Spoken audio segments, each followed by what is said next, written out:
100% job గ్యారెంటీతో ISTTM business school admissions open. ఈ రోజు మనం చూస్తే తెలుగు జాతి కూడా అనేక సంక్షోభాలు ఎదుర్కొంది. నేను కూడా తెలుగుదేశం పార్టీ నాయకులు కార్యకర్తలు కూడా అనేక సంక్షోభాలు ఎదుర్కొన్నాం.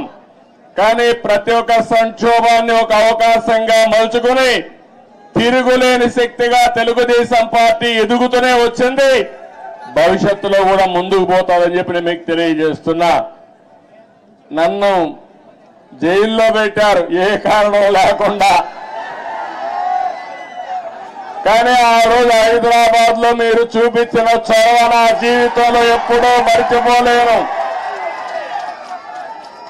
ఇప్పుడు సెంటర్ లో గాని అదే మాదిరిగా గచ్చిబౌలిలో మీటింగ్ పెడితే రెచ్చిపోయిన ఉత్సాహంతో నాయకులు లేకపోయినా మేమే నాయకులని చెప్పి లక్షల మంది వచ్చారంటే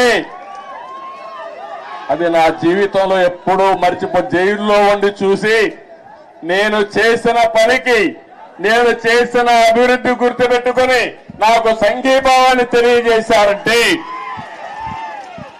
ఆ రోజే నేను అనుకున్నా నా జన్మ చరితార్థకమని. ఇక్కడే కాదు ప్రపంచం మొత్తం అన్ని 70-80 దేశాలు, ఆ దేశాల పేర్లు కూడా నాకు తెలియవు. కానీ తెలుగువారు అక్కడికి వెళ్లి 53 రోజులు రోడ్డెక్కి నిరసనలు తెలియజేశారు. ఇది మరిచిపోలేని అనుభవం అని చెప్పి నేను మీకు తెలియజేస్తున్నా. ఈ సందర్భంగా మనందరం ఒకటే గుర్తుపెట్టుకోవాలి. ఈ రోజు రాష్ట్రంలో తెలుగు జాతి ఎన్టీ రామారావు గారిని ఎప్పుడూ మరిచిపోలేరు.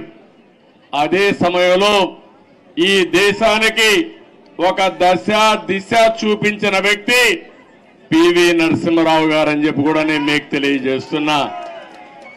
ఆర్థిక సంస్కరణలు 1991లో పివి నరసింహారావు గారు మొట్టమొదటిసారిగా అమలు చేశారు. అప్పటి నుంచి ఈ దేశంలో సంపద సృష్టించడం సులభమైంది.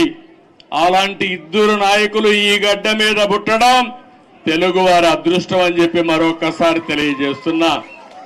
ఎంతో మంది నాయకులు పోరాడారు, ఎన్నో త్యాగాలు చేశారు. కానీ ఇటీవల కాలంలో ఈ ఇద్దరు నాయకుల యొక్క సమాజం హితం కోసం చేసిన పనులు మనం ఎప్పుడు మర్చిపోలేమని చెప్పి తెలియజేసుకుంటున్నారు.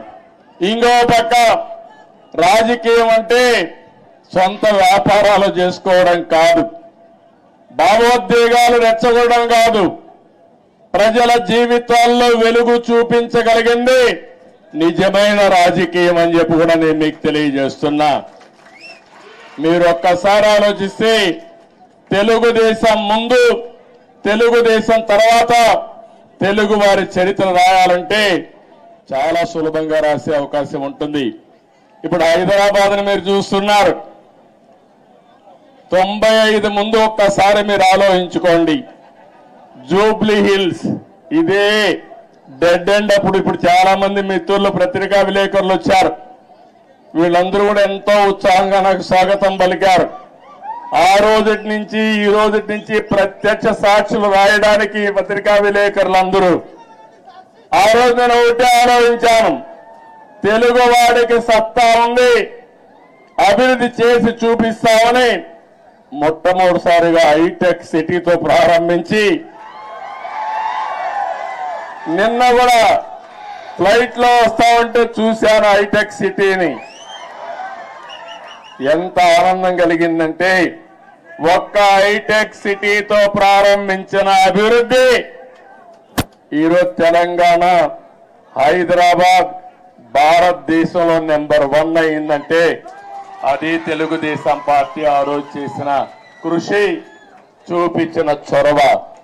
ఏ రాజకీయ నాయకుడికైనా ఏ పార్టీకైనా దీనికంటే కూడా ఏ తృప్తి ఉండదని చెప్పి నేను మీకు తెలియజేస్తున్నా.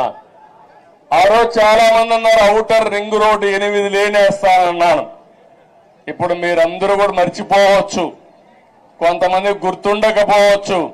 కానీ నా మనస్సాక్షిగా ఆలోచించినప్పుడు నేను చేసిన పని నా మనసుకు ఆహ్లాదం ఇస్తుంది, ఆనందాన్ని ఇస్తుంది, తృప్తిని ఇస్తుంది అని చెప్పి కూడా నేను మీకు తెలియజేస్తున్నా. సుమన్ టీవీలో మీ పర్సనల్ అండ్ బిజినెస్ ప్రమోషన్స్ కోసం కింది నెంబర్కి కాంటాక్ట్ చేయండి.